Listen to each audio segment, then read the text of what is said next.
régulièrement là au PM3. C'est-à-dire, j'ai parlé le 1er jusqu'au 30. J'étais constamment au PM3. Constamment. Super bien. Une fois encore. Donc, ici devant ce tribunal, à mon avis,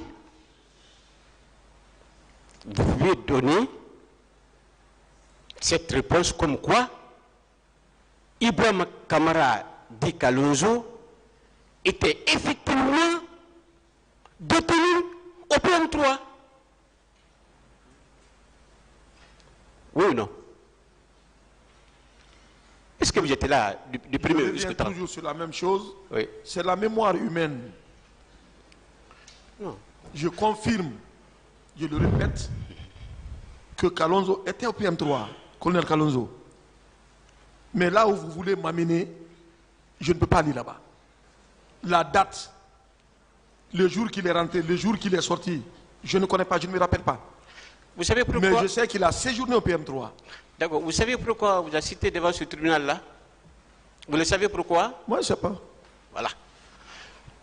C'est pour dire au tribunal, est-ce que Kalonzo était détenu au PM3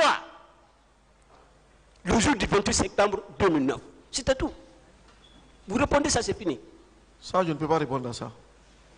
Et si c'est ce que vous voulez, non, je ne me rappelle pas. Vous devrez répondre à cette question. Une autre question. Et c'est une obligation. Si jamais... Tous les témoins qui sont là, qui vont venir ici, sont tenus de répondre des questions.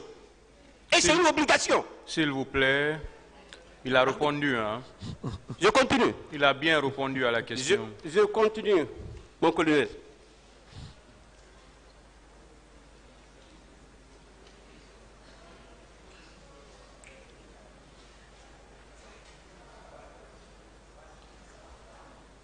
Alors, donc, mon colonel, je vais bientôt finir. Alors, après le mois de septembre, vous y étiez également au PM3. Jusqu'en 2020. Vous y étiez au PM3. Jusqu'en 2020, février. Donc, à partir de là, vous devrez nous aider, en principe, si colonel Kalonzo était au PM3, en principe. À moins que vous ne vouliez... Ce n'est pas une question, s'il vous plaît. Monsieur Gawara, s'il vous plaît. Attendez la question. Hein. Voilà. Allez-y avec la question, maître. Je suis d'accord. Est-ce que vous savez que Général Baldé, devant ce tribunal, a dit que colonel Kalonzo était en détention au PM3 le 28 septembre 2009. Il ne l'a jamais dit. Tant mieux, s'il l'a dit, c'est bien. C'est bon, s'il vous plaît. Vous allez consulter le primitif criminel, monsieur le président. S'il vous plaît, ne prêtez pas... S'il vous plaît. D'accord. S'il vous plaît. Ne prêtez pas des termes aux gens alors qu'ils n'ont pas dit ça, s'il vous plaît.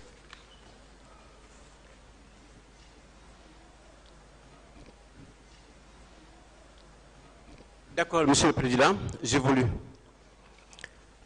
Est-ce que vous savez que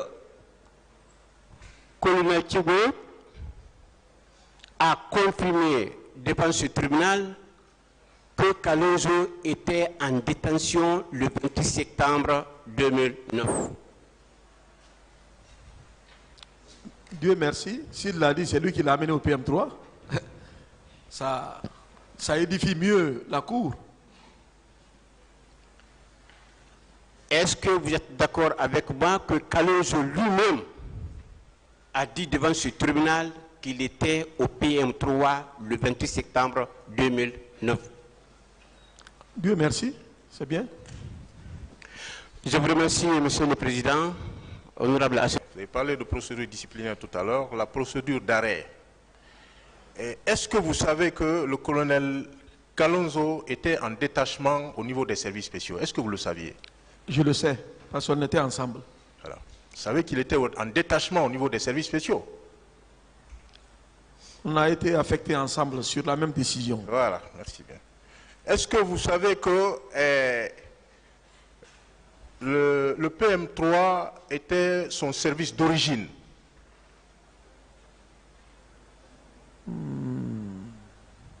Je ne le savais pas.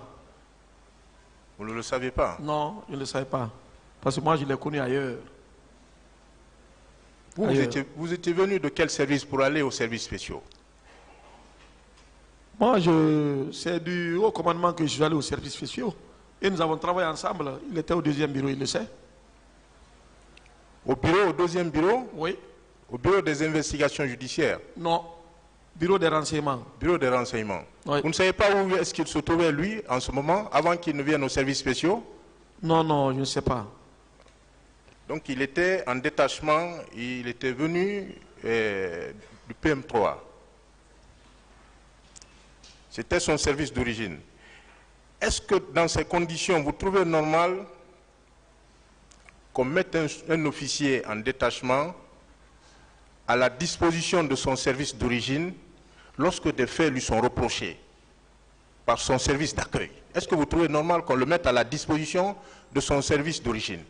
Bon, je ne sais pas si c'était son service d'origine parce que je ne l'ai pas enregistré comme dans le personnel, l'effectif du PM3, son nom ne figurait pas.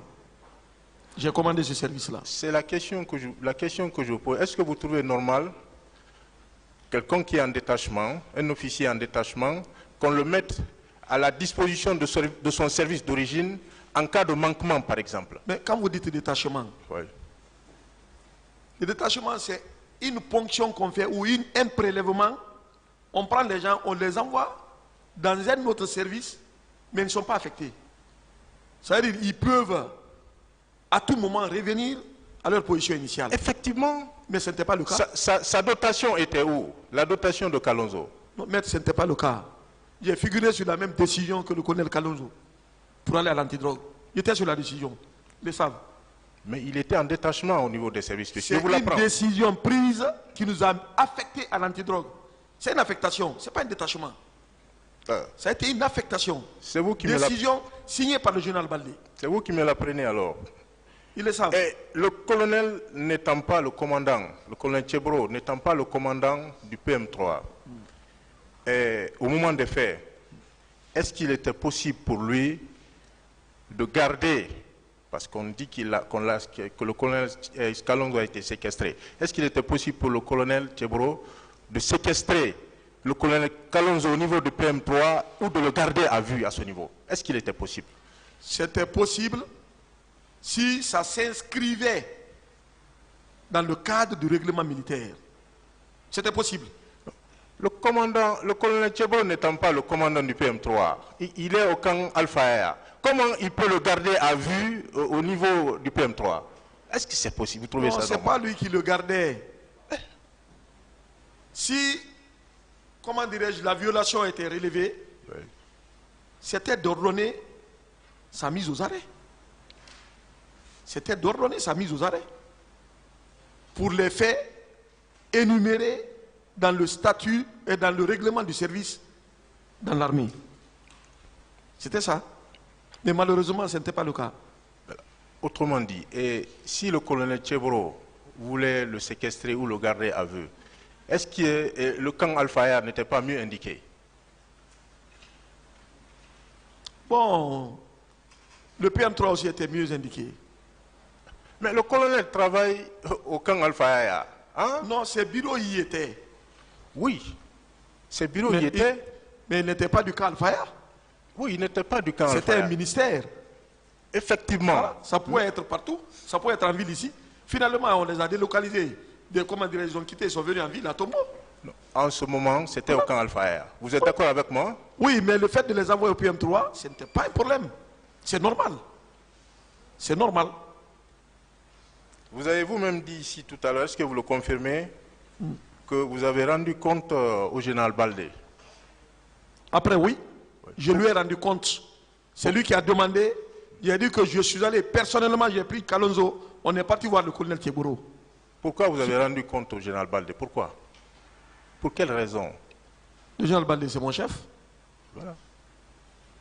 Et c'est là où se trouvait Kalonzo. Oui, c'est mon chef, je lui ai rendu compte. Comment vous expliquez ça? C'est là où se trouvait Kalonzo. Pourquoi vous lui fournissez des explications? Pourquoi vous rendez compte? Parce que... vous ne le saviez pas parce que vous n'êtes pas militaire. Je veux le savoir maintenant. L'armée, ce n'est pas une profession libérale. Il y a des astreintes et des contraintes. Quand vous êtes subordonné, vous vous placez dans votre position. Et le compte rendu libère le subordonné. Quand vous ne rendez pas compte s'il y a des problèmes, les conséquences vous en prenez.